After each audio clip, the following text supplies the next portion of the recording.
കളമശ്ശേരിയിൽ ക്രൈസ്തവ പ്രാർത്ഥനാ യോഗത്തിനിടെയുണ്ടായ സ്ഫോടനത്തെ വിദ്വേഷ പ്രചാരണത്തിന് ഉപയോഗിച്ച ആളാണ് ബിജെപിയുടെ പുതിയ സംസ്ഥാന പ്രസിഡന്റ് രാജീവ് ചന്ദ്രശേഖർ.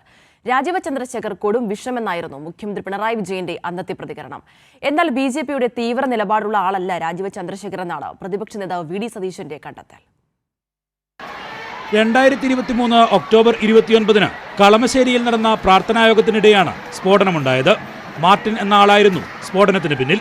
ഹമാസിന്റേതിന് സമാനമായ ഭീകരാക്രമണം എന്നായിരുന്നു രാജീവ് ചന്ദ്രശേഖർ അന്ന് ആരോപിച്ചത്. Just yesterday, 24 hours ago, they permitted the terror organization Hamas, who was just recently responsible for killing so many innocent people.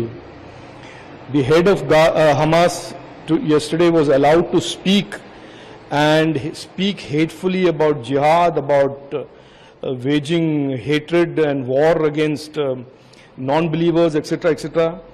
And the government of Kerala permitted that program to happen. And 24 hours later, we are seeing the consequences. എന്നാൽ അന്ന് ഇതിനെതിരെ ശക്തമായ വിമർശനവുമായി മുഖ്യമന്ത്രി രംഗത്തെത്തി.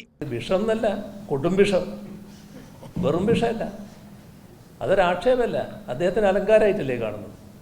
അതാണ് അദ്ദേഹത്തിൻ്റെ പ്രത്യേകത എന്നല്ലേ അദ്ദേഹം കാണുന്നത്. അത് തന്നെയാണ് ഞാൻ പറഞ്ഞത്. പക്ഷേ വിഷന്നേ അന്ന് ഞാൻ പറഞ്ഞുള്ളൂ, ഇപ്പോൾ കൊടും വിഷം എന്ന് പറയാം, അത്രയേ ഉള്ളൂ.